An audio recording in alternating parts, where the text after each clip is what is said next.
اگلا اسی سے ہے کہ ہم نے بچپن سے یہ سن رکھا ہے کہ بڑے بزرگوں سے کہ نبی علیہ السلام کے ساتھ چند منافقین تھے، اس لیے جو ہے وہ اپنے جو ہے بغلوں میں بت رکھ کے آتے تھے، تو ابتدا میں رفع الیدین کا حکم ہوا اور پھر جب اسلام کا غلبہ ہو گیا تو وہ یہ جن بزرگوں نے آپ کو پٹی پڑھائی ہے کہ وہ بغلوں میں رفع الیدین اس لیے ہوتا تھا کہ بغلوں میں بت رکھ کے آتے تھے، ان بزرگوں سے آپ نے یہ نہیں پوچھا کہ عید کی نماز میں حنفیوں نے بت رکھے ہوتے ہیں جو عید میں وہ زائد 6 تکبیریں کہہ رہے ہوتے ہیں، اور عشاء کی نماز فرض تک تو بت نہیں رکھے ہوتے، اور وطر میں وہ ایک بت رکھے ہوتے ہیں جو یوں کر لیتے ہیں.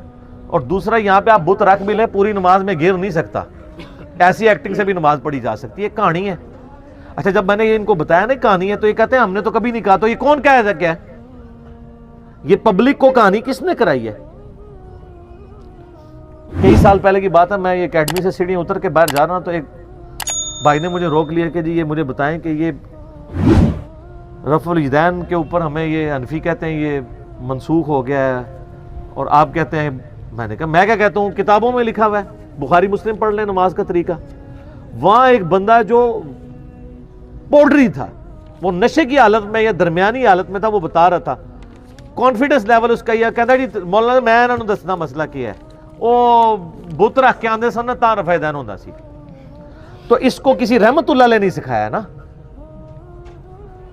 رفع الیدین کے حق میں یہ جو دلیل ہے بتوں والی، یہ رفع الیدین والے نے تو نہیں سکھائی نا، اینٹی رفع الیدین نہیں سکھائی ہوئی ہے نا.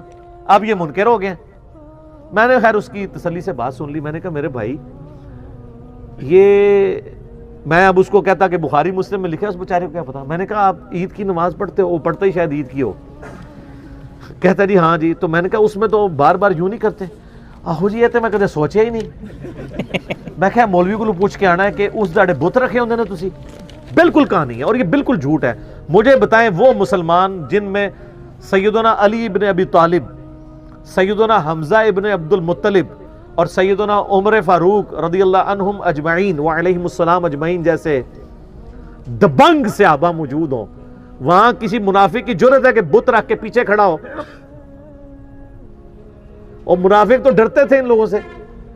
صحیح مسلم میں حدیث ہے، ابن مسعود کہتے ہیں کہ نبی علیہ السلام کے مبارک زمانے میں منافق بیمار بھی ہوتا تو مسجد میں نماز پڑھتا تھا کہ اسے لوگ جان نہ لیں، اور جو کامل الایمان مومن تھے وہ بھی بیماری میں نماز نہیں چھوڑتے تھے. حتیٰ کہ مسلم کے الفاظ ہیں اگر 2 بندوں کے سہارے ان کو ٹیک لگا کے مسجد میں آنا پڑتا تو مسجد میں ہی آ کے نماز پڑھتے تھے کہ انہیں منافق نہ سمجھا جائے.